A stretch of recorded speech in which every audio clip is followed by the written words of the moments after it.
If you're just joining us, we'll get started in just a couple minutes. While we're waiting, why don't you go ahead and put your name and where you're joining us from in the chat. We'll just give a couple minutes for people to come join us.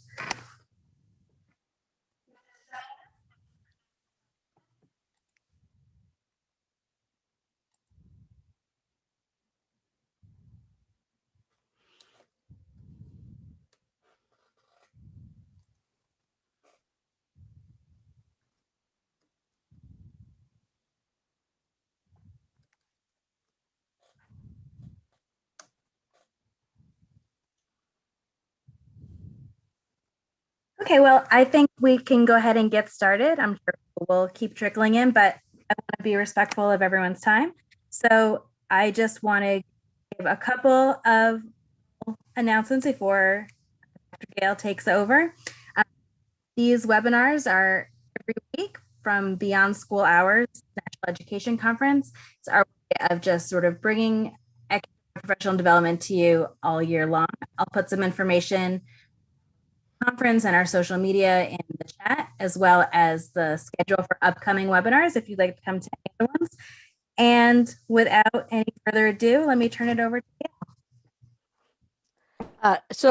Did anybody else have kind of was it a little jumpy? The audio was a little jumpy with my friend Paula. Did anybody else have that? Or was that just me? Yeah. Was it a little jumpy? Am I jumping or am I clear? Give me a thumbs up if I'm okay. I'm okie dokie. Okay, good. Thanks, Stu. I need all the help I can get. Okay. All right. Welcome. We're going to talk today about how important it is that you take care of yourself so that you can give to those that need you. I don't know what it is about the business that we're in, but so many of us are, generous to a fault. And we have a tendency to just keep digging deeper and digging deeper and digging deeper until pretty soon we've dug ourselves a hole in trying to support those that are a part of our programs and the kids that benefit from them. So today we want to talk about how important it is that your cup is overflowing and that you're giving from an abundance, and so that you can continue to do the work that you're doing at a level that's going to be the most effective. So I want to start with this idea that the most important thing you're going to do is you're going to have to learn how to self-reflect. And the ability to see ourselves in truth, to look at ourselves honestly and say, this is something that I really need to work on, or this is something that I know that I'm doing really well. Putting people in our lives that are willing to tell us the truth and say the difficult kinds of things that we need to hear so that we can continue to grow. But this idea that we're going to take the time to look at who we are and how we affect others and the things that are going on through this lens of truth and self-reflection, so that we can make the kind of changes that need to happen. And if we're going to do that kind of learning, and we want it to have longevity, we want it to last, and we want it to have leverage, so that whatever we learn is going to change the way the effectiveness of that we are, the way we engage with others, the things that work for us, then there's 5 major factors that have to happen in that learning in order for it to be something that we retain, something that we turn the knowledge into the practice. The first thing that we're going to have to do is we got to spend some time with it. The things that we really love, the things that we really work at, time is essential. You got to put the time in, and the things that are valuable to you by the things that you put your time into. Time is the ultimate equalizer, 24 hours a day. Once it's gone forever. Where we spend our time, who we spend our time with, most important choices we make every single day. And so putting the time toward whatever that is that we want to know. The second thing is there has to be an emotional connection to it. Short to long-term memory in the limbic system is tied to our emotions. And if it's not an intense thing, if it's not something that we walk away thinking, oh, that was really good, or that was really important, or wow, that was something, the intensity of whatever it is that we're learning. If it's kind of a wah, wah kind of thing, it's not going to be something you're going to remember. So the intensity. The other thing that we want to do is we want to bring it into our being through several modalities. What we see, what we hear, what we touch and do. this idea that we're going to see it in a bunch of different places and we're going to take it in a bunch of different ways. Now, I don't know how your life works, but in my life, if there's something I'm supposed to do, the little flag just keeps coming up and it keeps, bonking me in the head. And, I see it in this and I see it in that. And it just like everywhere I look, okay, apparently I need to do this because this is something I'm supposed to do. And so being aware of the things that are happening around you and being aware of the different kinds of ways that the similar message can come into you and the variety of ways that you can learn things. So the multitude of modalities that are coming in. The other thing that's really interesting is and we'll talk a little bit about memory being mostly dynamic and that you usually build it step by step. But those flashbulb moments, those things that are novel, things that are unexpected, when you go, oh, wow, I never thought about it that way.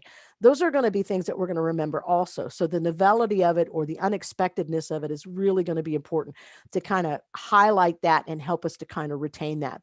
And then the last thing is going to be whether or not it's relevant to you. If you can't use it, you're gonna lose it. The idea that it's something that you can use in your life now, and it's going to make a difference. So the time we spend, the intensity, the multitudes of modalities that we bring it in, the novelty of it, and how it's unexpected and kind of surprises us. And then the last part then is that we want it to be personal. We want it to be relevant, something that we can use. The other thing that I get a lot of when I talk about this kind of thing is that people talk a lot about not being motivated. And, it's like we're so overwhelmed with stuff and we're doing it for everybody else. Now we have to try to take care of ourselves and we have to find the motivation to do that. And so one of the things I want to challenge you to do is this. Motion causes emotion. And sometimes what we need to do is we need to take that first step. We just need to get started. If you've ever sat in a car that's parked and tried to turn the steering wheel, okay, you can't, you're hanging on and it's not working. It's not turning. But if the car begins to move ever so slightly, if the car is rolling slightly, it's going to be easier to steer. And so this idea that, we want to, schedule things and plan things and stretch it all out. Well, sometimes it's just a matter of, okay, let's just take that first step. Let's just do this one thing and see if maybe that doesn't get those things to move in that direction. And the third thing you need to do to help stay motivated is you got to see how well you're doing. You got to be able to track the progress of that. And so however you do that, whether you do that in a personalized journal or you've got a checklist or you're keeping track of some stuff, but this idea that you can look and say, okay, 3 weeks ago it was like this and now it's like that. And this idea that we can see that we're making progress. The other thing that we do, especially when it comes to ourselves, is, it's like the New Year's resolutions. I don't know about you guys, but like January 1 comes and I'm okay. So I'm going to lose weight. I'm going to exercise more. I'm going to read this. And then we make this whole laundry list of things that by January 15th, we're not doing any of them. Right. And it's because we kind of overwhelm ourselves into thinking we're going to change all of this stuff. We're going to fix all of what's broken. And so my challenge to you today then also is this. I want you to think about making one change. 1 degree of change, one small, tiny change. And the thing about a tiny change is when we first see that, the lines are going to run parallel. And when you first do it, it doesn't seem like it's very much of a change.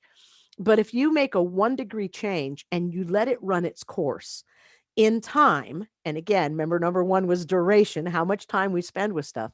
In time, you're going to see that one little change, that 1 degree of change is going to have a tremendous effect down the road. And I'll give you an example. Some of us have issues in dealing with our weight. And so one of the things that I challenge people to do when you want to make a difference in your weight is take a look at what you're drinking. Okay, just look at the calories that come into your body through the liquids that you put in your mouth every day. And there's data and statistics that show that if you drop 1 soda a day, you can lose 15 pounds in a year. Okay, now, again, you're not going to lose it in a week. And I don't know, we're like in this instant gratification, if we can't do it in like 60 seconds, it's taking too long. But these kind of changes that I'm talking about, these kind of changes that are going to help you to have a healthier body and a healthier environment and just wellness in general. These are changes that are going to you're going to be a slight change that over time, it's going to make a big, big difference. And so If you take what you drink and you substitute a couple of the drinks with calories with water, you'll be surprised how many calories you can actually drop out of your system on a daily basis. And over time, it will make a difference. So this idea that it's what the kind of changes we're talking about, the kinds of self-care things are things that you're going to make minor changes that will have a lasting effect. And I need to challenge your perspectives a little bit, because we sometimes have these attitudes of, well, this is just the way it's always been, or that's what I've always known. And so I want to challenge you to take a look at where your perspectives come from. What makes you decide that this is what you're going to believe and this is what you're going to think about this? Where did they come from? That's going to be one of the biggest things that you're going to do. Consider the sources, evaluate your perspectives, consider the sources. And then the third thing is ask yourself this question: what would happen if I changed that perspective? What would happen if I changed my mind about that? What if I thought about it differently? What kind of change would that have? And this is all part of how we get to that concept of a growth mindset. Okay. And the idea that the growth mindset, and I love the idea that it's about creating a passion for learning rather than looking for people to give you approval. And if you compare the two, if you look at the difference between a fixed mindset and a growth mindset, the fixed mindset's very rigid. It's limited in your intelligence, your personality, your character. There's an urgency to prove yourself, and you want to, am I going to succeed or fail? Am I going to be accepted or rejected? Do I look smart or dumb? All those kinds of questions we ask ourselves. And when when you move to a growth mindset, all of a sudden possibilities open up because you can cultivate this. It's unlimited in the way that you can have interests and attitudes and all the cool things, temperament, all the things that you're learning. And then the other thing about it is that this is going to focus more on the learning and the change and the experience and less on what other people are going to think about you, more about what you can think about yourself, provide for yourself, and encourage yourself to be healthy and happy and capable. Okay. So before we can get into all of the stuff that we can do, I do want to make one comment about stress. So I don't know about you guys, but the last, I don't know, 2 years now, almost 18 months for sure, has been a little different for us. And so just give me thumbs up. Any of you guys have experienced any stress like lately in some things that are, I'm just I got some people grabbing other people's hands, putting them in there. Yes. So, about 7 or 8 years ago, I did it was a keynote for an organization out of Washington State known as Work First. And what they were going to do is they were trying to take families off of welfare. And so they addressed the family as a whole. They had psychologists and sociologists and financial individuals and educational individuals, and they would go to the family and they would, help them get skills so they could get a job and get a loan so they could buy a house and get tutoring so their kids would do well in school. And they kind of looked at the family as a whole. And so they said, Gale, will you please come to our conference? We're going to have about 750 social workers, psychologists, educators, physicians, nurses, all these guys that were part of this program, be about 750 of them. And they need some help with stress and time management. I thought, okay, well, I could do that. So I went back to all of my time management stuff. And I created these 2 slides. And I kind of thought about them and I put them all together and stuff, but I never really unpacked them until I was standing on the stage in front of 750 people. And I'm talking about these slides that I had created. And in the process of that, I said something that made me go, oh, that's important. I didn't even realize that until right now when I said it. And so ever since then, and anytime I can throw these slides in a presentation, and if some of you guys have hung out with me, you might have already seen these. But one of the things that I discovered is I think I found a key to handling stress. And so I'm going to share it with you guys. Okay. So here's the cool part. Stress is part of what our life has. Okay. Life is a series of problem solving. That's what we do from the minute we get up until the time we go to bed every single day. It's about, let's solve this problem. Let's solve this one. Let's do this one. And that's what life is. And so this positive cycle is what we're supposed to have happen in our lives. Now, when trauma happens, and trauma can be big trauma or little trauma. In fact, a lot of what you guys experience, you're not experiencing the initial trauma, but you're working with people that have experienced trauma, and you literally get the secondary trauma. There's a whole study on secondary trauma now, where if we work with people that are traumatized, it traumatizes us. So, this idea that stuff's going to happen. Trauma is a part of the way the world works. Things don't work the way they do. And when your brain senses that, when your brain says something is broken here, something's not working here, the initial response to that is it's going to secrete some hormones. In specific, it's going to secrete cortisol. Now, cortisol is that hormone that increases our pulse rate. It increases our breathing rate. It makes us go, whoa, got to pay attention here. Okay. Those of you that have experienced panic attacks, it's the cortisol. That's what's going to happen inside of your brain. Now, the other couple of hormones, norepinephrine and adrenaline, those things don't cause damage to the brain.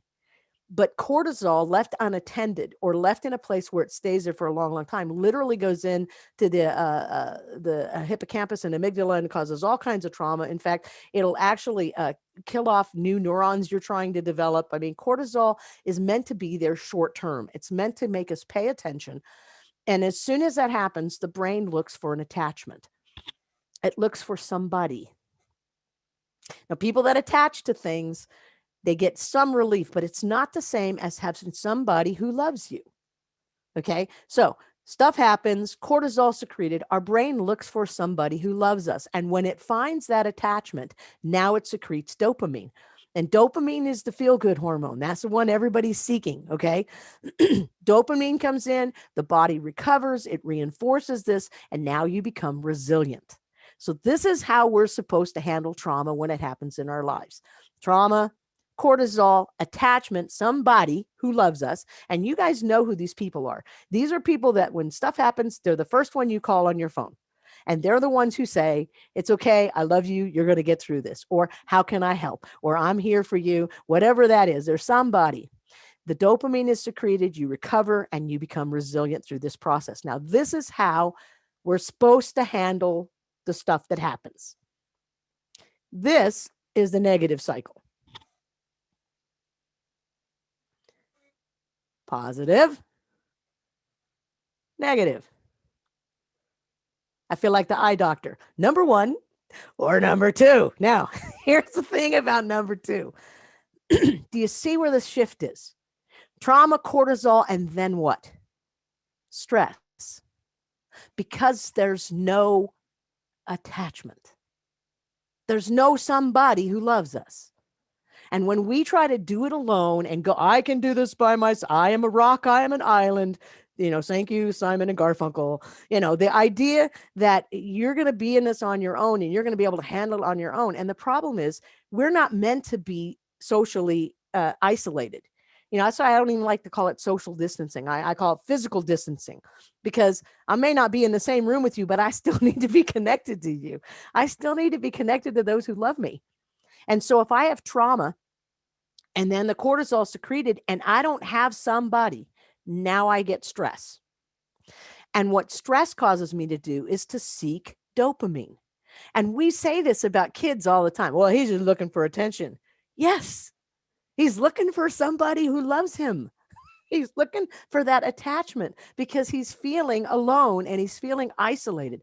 And the problem is when we seek dopamine in those kind of things, drugs, alcohol, bad relationships, all of those things where we're looking for that connection, that dopamine, we just want to feel better, food, all those things that we do. The problem is you're not going to have that. You're not going to have that dopamine secreted. And now you're going to feel abandoned. When we feel abandoned, that's when stress turns toxic. When we realize we're in it on our own, now stress turns toxic. And the interesting thing about that is it actually physiologically changes the architecture of the brain. So now this is no longer a thought process. This is a behavioral reaction. What research tells us, it only takes one healthy relationship, somebody who loves you. And this cycle can be broken and you can go back to this one. And the coolest thing about this is you could be the one for someone else, or they could be the one for you. Either way, the relationships that we have, the key to handling stress is attachment. Somebody who loves you, to not go it alone. Okay. Now, there's a couple of resources you're going to get as a part of this training. I gave you my notes to the book Hardwiring for Happiness by the guy named Hansen, and so if you don't want to read the whole book, you can just read my cliff notes. But great book. And what I love about, I don't know, I love people that are a wonderful combination of nature versus nurture. This guy is a neuropsychologist. So he does the science of the brain, but then he also talks about the psychology of humanity. And so it's kind of a really cool book. And basically, what he says in the book is that our brain is designed to be negative. It's designed to look for the next problem. It solves one, now it's looking for the next one and the next one. That's what keeps us safe. And so in the book, he says this. He says, you got to trust yourself. Taking in the good helps you see the good in yourself and in the world and in other people. And this idea that we don't take the good in, we solve the problem. We're like, okay, that's great. What is the next problem? And we don't enjoy the victories and enjoy the successes and sit in that a little bit and take that in. Now, he uses the acronym HEAL. And he spends one chapter on H, one on E, one on A, and then the whole rest of the book is all about this linking it. How do we link it to take it from something that's negative and make it something more positive? And that's the hardest step out of the four. And the visual he gives is this idea that heal is like lighting a fire. You're going to have the experience, you're going to enrich it, you're going to absorb it, and then you're going to link it to something positive. So light the match, add the fuel, sit around the fire and absorb the warmth. That's the take it in kind of thing that we don't do.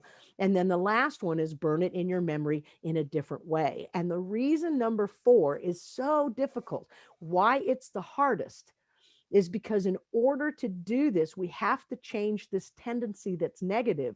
And it needs us to be able to do 3 things. 1, you have to be able to keep the positive and the negative in your head at the same time. Okay. And we have a tendency to let the negative hijack. Something happens to us and positive, okay, but then there's this bad thing that could happen. And we let it hijack. And so you have to be able to keep them both in your head at the same time and not let the negative take over. The third thing you have to be able to do is you gradually have to take what is a negative thing and you're beginning to think about it more positive, and gradually you have to let the positive take over to where that becomes what you think about. The reason this works is because our memory is dynamic. Most of our memories happen step by step and they're constructed one piece at a time. The rare thing is that flashbulb moment, that thing that happens that goes, oh my God, look what just happened. Those are very rare. Most of the memories you have, you get them over a series of things, okay? A series of events, and it's something. So if you got in there that way, you can go in there and fix it and make it more positive. And he spends most of his book talking about this. Now, he does address what happens to us when we become afraid. And I'm going to tell you, I think fear has been one of the things that has lived in our houses pretty predominantly over the last few years, especially, with some of the things with COVID and things like that. People were anxious and afraid. When he talks about fear, he says it's like having a tiger in the bushes. And there's actually 2 kinds of fear. There's the one when you thought there was a tiger in the bush and there wasn't. So we're afraid of things that really aren't anything to be afraid of. Or the second one is you didn't know there was one and there was a tiger in the bush. And I think that's kind of what happened to us with the pandemic, was we didn't know it was there. And then all of a sudden it was, and we were all like, oh my gosh, this is scary. So this idea that fear sometimes gets in the way of us being able to be more positive and to think more positively. And what fear does is it gets us to overestimate what's going to happen to us, because we get, kind of blow it out of proportion, or we underestimate our opportunities and our resources because it blocks that. What's really interesting about this is the fears that are hardest to get rid of are the ones in the amygdala that are designed to keep us from unlearning it. And most of that happens when we're a child. some of the fears you have in your life, you're going to keep them for a lifetime because as a kid, they kept you safe. And that was what started early on in how you develop that. So how do we get past our fear? How do we get past that point? And, if you look at some of the things nationally, what happened with some of our kids through all of this is a lot of our kids experienced what would be determined as a regression. Our elementary kids are acting like toddlers. Our middle school kids are acting elementary. Our high school kids are being hormonal. It's this fear in them and being anxious about what was going on. And parents have had to deal a lot with that. Teachers a lot with that, trying to comfort and help kids feel secure again and things like that. So the book, Hardwiring for Happiness, really good step by step. The whole half of the book, like I say, more than 2/3 of it is all how do you get your brain to think more positively and from a neurological basis as well as from a psychological basis. So it's a great book. And like I said, I gave you my book notes. So if you don't have time to read the whole thing, at least you'll get an idea what's it all about. Now, a part of the care package that you get with this, part of the stuff is there's some assessments in it. There's a really good one. And if I have a little time at the end, I'll show you what it looks like. But it's the idea of trying to figure out where stress is in your life and where those areas are that you might want to pay a little more attention to. And when we think about wellness, you got to realize wellness is not about the absence of things, the absence of disease or, we're without stress, because the bottom line is life has got stress. That's not what wellness is. Wellness rather is the presence of some things. Purpose of life. Why are you here? There's a reason for your existence, to be active and involved in things that satisfy you, not just in work, but in play, and finding a balance in that. In my case, my work is my play. So I get both birds with one stone. And I don't know about you guys, but it's important that you have those things, to have joyful relationships. Remember, we said attachment is the key. You deserve to have people in your life who think you hang the stars and the moon and the sun, that love you, adore you, and are there for you in times of difficulty. We need to have these positive, joyful relationships. You need to take care of the house that you live in, this body that's yours. You need to make sure that the environment it lives in is healthy and safe as well. And then the last thing is we got to try to be happy. We got to try to find those things that help us be happy. There's some stuff on social well-being that's out there. In fact, they measure everything now. You can measure happiness. But there's certain characteristics like age has nothing to do with how happy you can be. Gender, none of that. Okay. What does matter is having positive, healthy relationships in your life and, those kinds of things. And so this idea that it's something that we seek to be happy. At the very beginning of the crazy COVID thing, there's one of my favorite bloggers, and he's a young guy. He uses a little more colorful language than I do.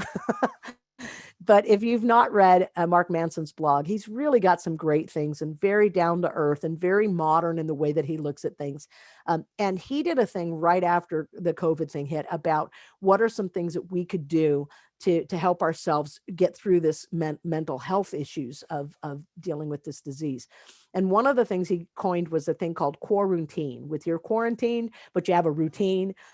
Some of us, when this thing first hit, we lost track of time. We didn't, we lost our schedule. We didn't know we were going to work, none of that. And what he said is you got to have that time set aside. Get up, get dressed, exercise, do all of the things that you would normally get this routine in place. Give yourself a schedule and stick with it. The other thing he said is what a great opportunity to build and repair those relationships that are most important to us, because we were with those people in our homes. The third thing he said was you got to focus on your health and well-being, wellness and well-being, so that way you can spend some time doing that right now, because we had some time to do that. And number 4 was to remember that you are not alone. Again, attachment, friendship, relationship, how significant that is in us being able to deal with the stress that's going on and keeping ourselves healthy. Okay. So when we talked about a growth mindset, this idea that we're going to let it go in. Your mind is like a garden. Okay. You're going to let in the good. So you can leave it the way it is, weeds and all. You can get in there and start plucking out all the negative stuff, or you can go and be more, affirmative in the way that you do things and start planning things that are positive. Okay. So in terms of mindfulness, you're going to let it be, you're going to let it go, or you're going to let it in. And this piece about putting that into our lives, being willing to look at the things that are good and be grateful, and we're going to talk a little bit more about the science of gratitude today, because I saw many, many people suffer in ways that I was better than that in my life, and I was okay with some things in my life. And I can't tell you how grateful I am for having that and being willing to look at, you know, I, if you guys know what I do, I stand in front of hundreds of people and talk. And so last March, all of my work for the next 2 years went poof. It was bye-bye, phone call after phone call. We're not doing our conference. We're not doing our training. And everything that was booked on my calendar went by the way of the dodo. Okay. And this wonderful organization that's doing this training for you, this foundations organization, they said, well, Gale, do you do virtual stuff? And I said, of course. Now, I don't know about you guys, but I hadn't done any. And so that learning curve of how does that work? And Zoom this and do all of the stuff, the virtual stuff. I'm like, yeah, well, might as well, because that's where we're headed. And foundations worked with me last year through the time of not having work and giving me some little part-time gigs and helping me out with that, because that's the kind of organization this is. And to be grateful for that, to be grateful for the fact that, I'm still here and I'm healthy and everybody in my household stayed healthy. We need to count our blessings. We need to be willing to say, yeah, I realize that things are difficult, but there are some wonderful things that we need to focus on and be grateful for. And so that's what we talk about by letting in that good and processing the positive things and holding on to that. So when we talk about self-care, there are 14 self-care practices. Okay. 14. I gave them to you. Don't try to do all 14. Pick one or two. Remember, 1 degree of change. Don't try to do them all. But what I love about this is the first two have to do with sleep. Now, here's what's important. With your hands, show me with your hands, okay? Because I can see some of y'all faces, all right? Show me with your hands. How many hours does the average adult need to sleep a night? Show me with your, come on, put up your numbers. Average number of hours that an adult needs to sleep at night. Okay? If you said 7, good for you. Okay. 7 is the average. Now, 8 would be nice. 12 or 14, that's a little too much. No, I'm just kidding. But now those of you that have kids, you're like, yeah, good luck. 7 hours of sleep. I'm not going to get 7 hours of sleep. But here's what's important. Sleep is so important to us. I'm a firm believer. Put your money where you spend your time. Okay.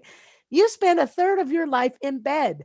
Buy the best mattress. Buy the one that it elevates and it wicks away the heat and it does the vibration, whatever you like about it. Buy the best mattress you can afford. Buy the coolest sheets. Buy the neatest PJs. Put a little aromatherapy thing in there. When your body walks into that place of refuge in your house called your bedroom, your body needs to go, don't do things in bed that keep you up. Well, there's one thing, but don't read, do your computer, watch television. Don't do those things that confuse your brain thinking, okay, we have to stay awake here now. That's not the goal. The goal is to get your rest. And what I love about this is sleep is the first one and napping is number 2. So if you can't get all 7 hours, then let's take a nap. I think that's probably one of the things I'm most grateful for about the biology that is Gale, because I can sleep anywhere, on the plane, I can sleep at the airport. I can, people wake up, Gale. Oh, okay, good. So I don't know if you're not a napper. Some people, when they nap, they wake up more tired, and I get that, but sleep is so important. Exercise. And this idea that we have to have a schedule exercise, you just need to become more aware of where you do your exercise, because you probably get more activity than you realize that you do. And there's ways to increase that just in the daily things that you do, like parking your car a little further away or taking the stairs instead of the elevator, using your grocery bags on the way to the car as your little dumbbells, whatever that is. There's a way to get your body physically up and moving and being more active. And yes, if you're the kind of person that can schedule that and take that time, I had a conversation with a guy that had been married over 50 years, and I asked him what his key was to this wonderful wedding or marriage that he'd had. He said, every day my wife and I take a walk together, about 15, 20 minutes a day. And sometimes it's a little more and sometimes it's a little less, but they always had this time to connect with each other. So this idea that they're going to combine that exercise with the two over from their time with your friends and family, and being able to do some of these together, and doing something that you love, you begin to see that some of the things, some of the activities you do that are self-care practices are going to cover several of these categories. Okay. Taking a walk with the one that you love every single day does the next three, because you're doing exercise, you're doing something you love with somebody that you love, and you're spending time with them. So realizing that we can do some of those combination kinds of things. Being kind to yourself, self-compassion. Sometimes I say things to myself that are not very nice. In fact, I would never say what I say to myself sometimes to anyone else. Okay. I don't think I'd let anyone else say those things to me. But sometimes I can be my own worst enemy, and my words can be so destructive. And so to be able to practice self-compassion, to say things that are compassionate to yourselves, and then practicing that mindfulness, that ability to think about your thinking, to metacognate, to self-reflect. The next 7, to practice gratitude. And again, we're going to talk about that, because gratitude is one of the coolest things you can do to help yourself stay more positive and be more focused on that. Unplugging from technology. Well, yeah, that would be nice, but I'm telling you, at this point, because of what happened, I was grateful for Zoom. I was grateful that we could stay connected to some degree, and technology was a huge piece of that. But sometimes, people are so lost in their phone, in their lap, that they miss out on what's going on over there. I think the number one growing accident is car versus pedestrian. Because people are wandering out into the street because they're busy looking at their phone. So this idea that we can unplug from that. The third one is really interesting. And there's this wonderful guy that works for foundations who taught me, or got me to read this book. Now, this book is called Breath. And if you go to James Nestor's website, okay, he's got 6 different videos on there about doing breathing and doing it intentionally and on purpose. And one of the things he says is that we used to do breathing for health. It was something we practiced so that we would stay healthy. And then somewhere in the last centuries or so, we've looked at breathing from a deficit model, asthma, COPD, all of those breathing problems, as opposed to thinking about doing this for a more positive way. And so this guy actually taped his nose shut for 11 days, and it nearly killed him. It's like, I'm not doing that. I don't know. He's a little bolder than I am. But the idea that, and I think we know this. I mean, how many of you guys, when things are crazy, you just say, okay, I'm just going to take about 5 or 6 deep breaths and just kind of center myself and calm myself down. So being conscientious of the breaths that we're taking, and every time that putting that oxygen in there, keeping our bodies healthy, giving that nutrition to ourselves. Journaling, keeping record of what's going on. One of my favorite things I learned from a gal named Jess was sketchnoting, and how do you take your words and turn them into pictures so that you can have that visual that's going to help that multiple modality of bringing that learning in. And so you can write things in your journal and then go back and add icons and pictures, and just to kind of formulate that inside your head. What we know about research is handwriting is the best way to put stuff in memory. So journaling is absolutely essential. And hopefully a lot of people are journaling through this, primary source of this interesting time in history that we've all experienced. It's been 100 years since we've had this kind of thing. And so what did that journey look like for you on a daily basis? It's something that can be shared. If you're a person of faith, to practice meditation or prayer, centering your stuff around your beliefs, making sure that you're cognizant of those things. Practicing yoga or some kind of non-impact kind of thing like Tai Chi, those kinds of things where you practice that with your body for flexibility, but also movement and self-control and self-regulation. Last one then is to spend time outside. One of my favorite things is to take people to the Grand Canyon for the first time. Now, if you've never been to the Grand Canyon, You pull into the parking lot and people are like, so what? It's a parking lot, no big deal, right? It's all kind of just the same. Then you walk over, and once you get out the parking lot and you walk over to the rail for the first time and you see the magnitude and the massiveness of the canyon, it just takes your breath away. And so all of us, fortunately live near things that are natural and open and beautiful. And so if you can get outside, get some fresh air, spend some time in nature. So those are the 14 self-care practices. And hopefully, you're looking at what the list is and thinking to yourself, well, yeah, I do some stuff with that. Now, I did give you a whole laundry list of things, 99 ways for coping and all these different self-care practices things. And so my goal for you is to find one or two, and maybe one that covers several categories. Remember that 1 degree of change. Pick one and do it. Do it for a while, see the change that's happening, and then pick another and then add that. And this idea that we're going to take it one step at a time, and that motion causes emotion. When you see those successes, it's going to encourage you to do more and more things that are going to be healthy for you. So what the world needs now is love, sweet love. It's the only thing that there's just too little of. I want you to become quitlingual. I want you to speak all 5 love languages. And if you know Dr. Gary Chapman, he's got dozens of books on this kind of thing, but he basically says this: we love in different languages. And the reasons that relationships struggle is because you're not speaking the same language. Now, these are the 5. 1, words of praise and affirmation. If you need to hear the words, if somebody has to say, I love you, you look great today, I'm proud of you, write it in a note, whatever it is, if the words matter to you, then the language that you use and love is the language of words. Some of you buy gifts. I went to China. I bought things that said made in China, because you can't get that in the United States. Okay, just kidding. The truth is, I was 7,000 miles on the other side of the planet, and I brought you this thing. And those of you that are gift givers and gift receivers, you guys, it doesn't matter what they give us. What matters is that they thought of us, and here's this thing that says they thought of us, okay? And again, she says, you never tell me you love me. And he's like, yeah, but I'm always buying you stuff. And it's not that they don't love each other. It's that they're speaking 2 different languages. 3rd language is the language of service. These people do things for you. When you pull into the parking lot and your car is full of stuff and that voice from behind you says, hey, can I give you a hand?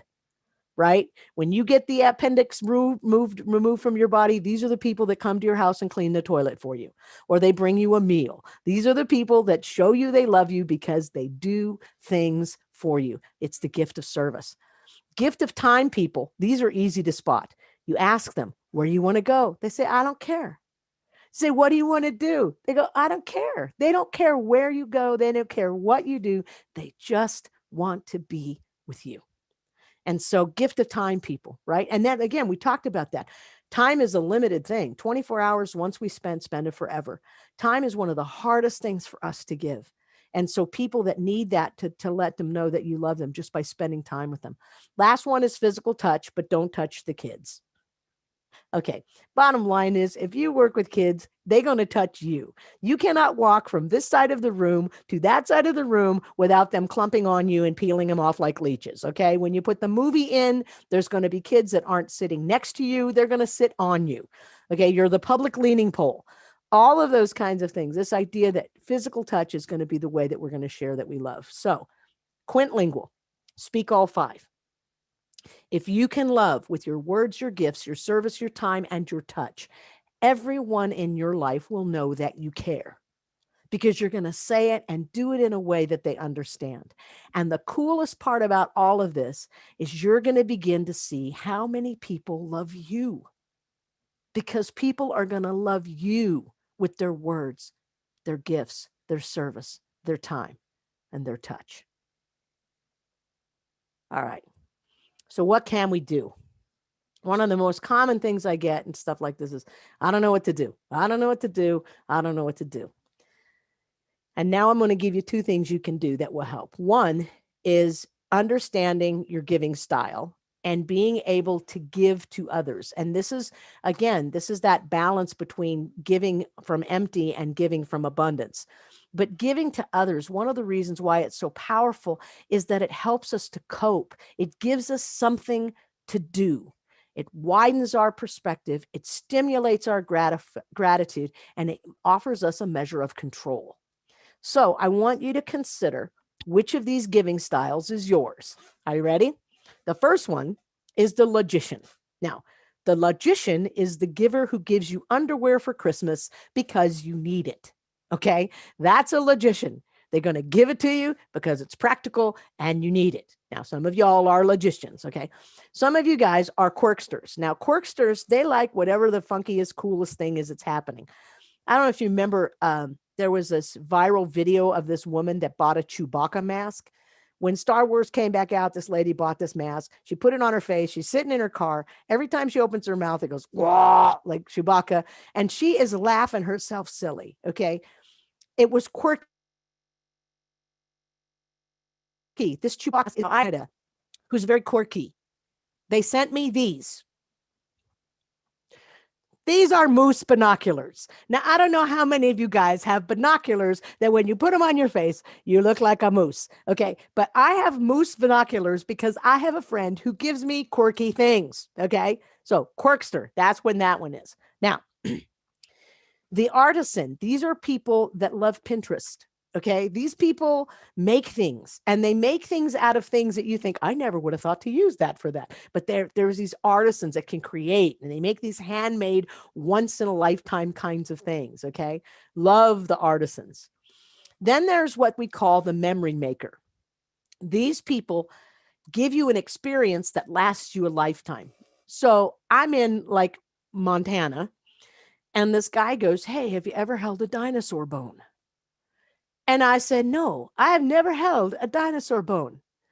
And he gave me this dinosaur bone to hold. Now, this is the vertebrae, one backbone. Can you imagine how big this beast really is?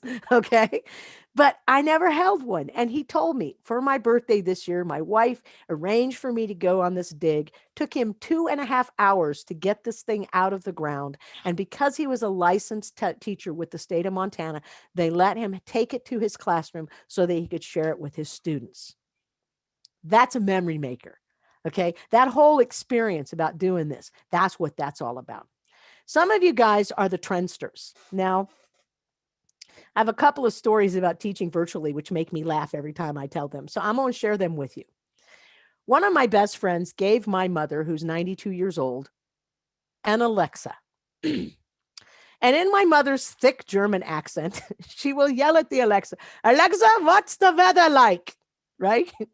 And it understands her accent. I don't know how, but it does. And it will tell her what the weather. Or she'll say, Alexa, play Tom Jones. It's not unusual to be loved by anyone, right? Okay, so here's one of my favorite virtual stories. If your Alexa is in your room right now, it might be playing Tom Jones because I told it to. So some of you guys, you're going to have this trendster. You're going to have somebody who's going to buy the coolest, neatest, newest thing, and it's going to be in your house because they need you to have that. All right? All right. The sixth one is the gilded giver. Now, I'm going to show you this. Okay, you guys ready?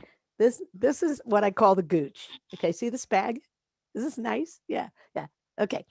If you look it up online, it's worth like $2,500.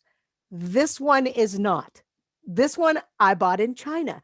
I bought it from a guy named Elvis. That's his American name. And his store was in the mall, but not in the mall. It was in the hallway behind the stores. And then, I asked him, is that real? And he goes, no, but isn't it wonderful leather? Okay. So, but you can't tell. It's a serious, I paid $60 in China for this. Okay. I wore it to a concert I went to. I went and saw Sarah Bareilles in concert, and I had to check my bag. And when I checked it back out, there were like 3 high school kids standing behind me. And when I put my bag on, they all went, oh. There was this audible, because it's a Gucci, right? It's not real. But some people, the gilded givers, have the kind of funds. They can give you the real thing. And you guys know what that's been like when somebody's giving you something that's very, very expensive. And you're like, oh my gosh, that's really expensive. And they're like, it's okay. I wanted you to have it. Some people have that ability to give like that.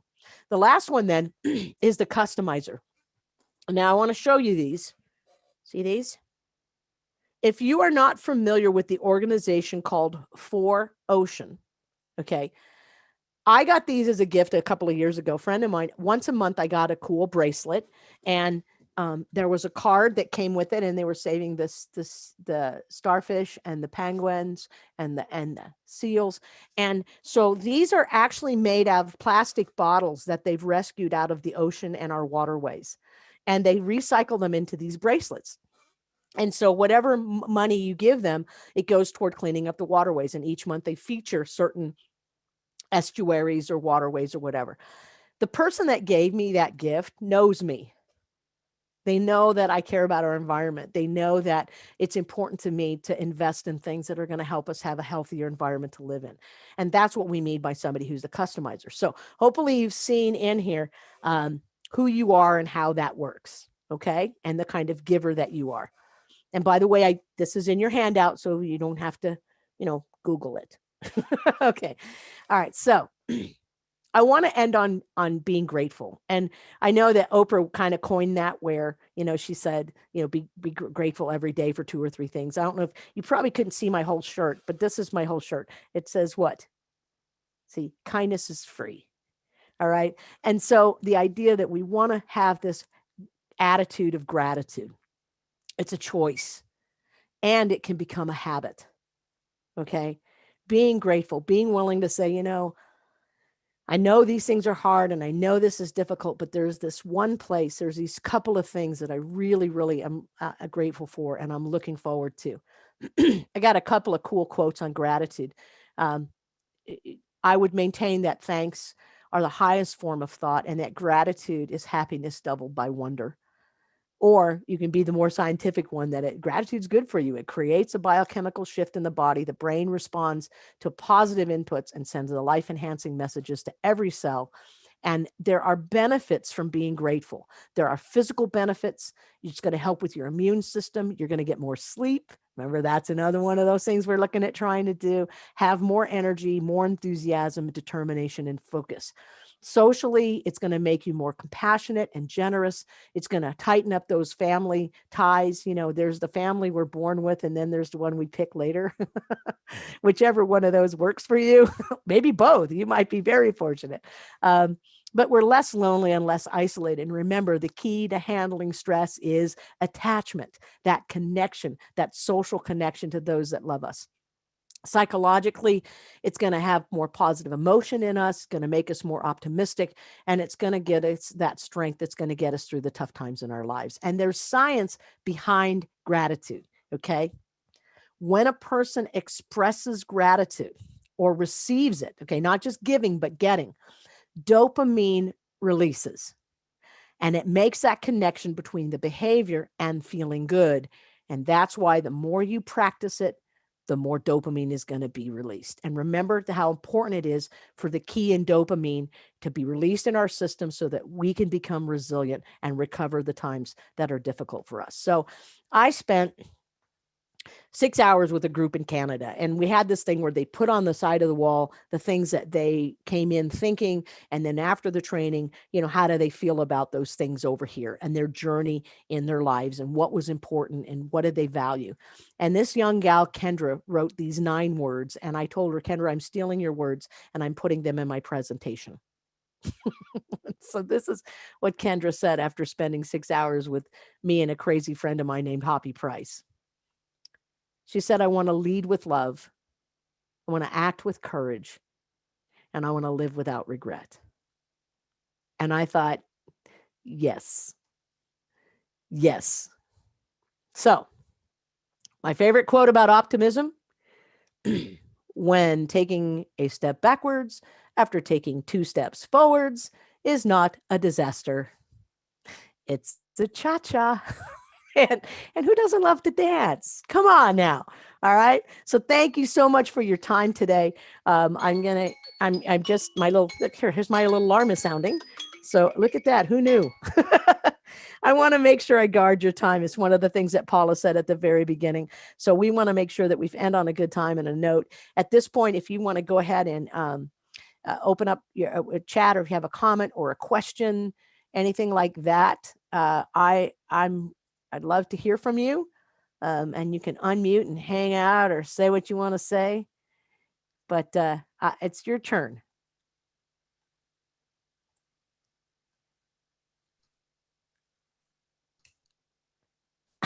I just want to thank you for all the good energy and all the good work you continue to do, Gale. Thanks, Stu. Great stuff. I'd like to just be very grateful as well, Dr. Gale. Just having received this email about this time today, and I can't tell you how much this everything that you've said has spoken to my spirit, and so much that I can carry into the lives of people that I love as well. But just thank you so much. You're somebody that I've known. Yeah. That I will look forward to getting to know better. Thank you so much. It's my honor. Anybody else got cool resources to share with us? Anybody got something else they want to share? I get to do another one of these in August on the 25th. And I'm really excited about that one because it's called The Next Right Thing. And it's how do you find your moral compass in a world that always doesn't do the right thing because it's the right thing to do. And so I'm going to do that one in August. And it's kind of one of my new ones I'm pretty excited about. And so, yeah, come see me in August because I'll be here. I'll be here. All right. Anybody else comments or questions or anything else you want to offer us? If you guys have cool resources that I didn't get a chance to share and you know, it's how you keep track of yourself and help yourself through times like this, I would love any kind of references you want to send me. If you just Google Gorke on the internet, you'll find me and then you can just email me what that is. But yeah, I'm always looking for, sorry. Dr. Gale, I have one question. Yes, ma'am.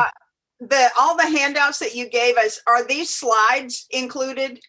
There should be a PDF of Okay. the PowerPoint. I pay to use the animations and there's a subscription that goes with that, but I can Okay. give you a picture of it. And so I think the PDF should, that's a good Paula. Hey, Paula, did we put a PDF of the PowerPoint in there? That's a good question. I'll take a look. If not, we'll add it. Yeah, I could send it to you too. Okay. But yeah. I don't see them in here, but Gail can send them to me and I'll add them to that folder if you want. Okay. Thanks, Paula. Yeah. Also, I shared the link for registering for that session that Gail mentioned, the August 25th. So if anyone is interested in coming for that one, you can check out all of the August webinars as well as the one on the 25th at the link I just posted. Also, I believe that the survey link should be fixed now. I got a couple of comments that it didn't have today's in it. So if somebody want to double check for me that it's there now. Looks good to me, but if anyone wants to just check that there. It looks good. Okay, cool. Thank you So so much. if you need a certificate of attendance or you just want to give us some feedback, it's really helpful for us in planning our future webinars as well. Thank you everyone for joining us today. It's been really great. Thank you especially to Gail for. I have one more thing to do. Yeah. Everybody put your arm like this. Put your arm like this and get some Michael Jackson going in your head. Billie Jean, it's not my. Okay, get that in your head. Okay, now march your fingers like this, and as you're marching your fingers, back them up because we're all going to moonwalk. Okay, we're all moonwalking online. Here we go. Here we go. Walk your fingers and then back your arm up, and we can all moonwalk online. There you go. Virtual moonwalking. Who knew? Okay, never mind. Do the survey. Thank you, Gail. I'm going to put one more time that link also to that, all those resources that Gail shared. So if you didn't grab it yet, that's the most recent link I just posted. So she's got a bunch of resources there, and later we'll add the PDF of today's slides. So just again, I want to thank everyone for coming and taking, an hour out of your busy schedules to join us. And thank you, Gail, for all this great information. And I hope that I'll see you all again at our next webinar. Oh, next week, we don't have a webinar. GLR week is the campaign for grade level reading. It's a full week of free webinars.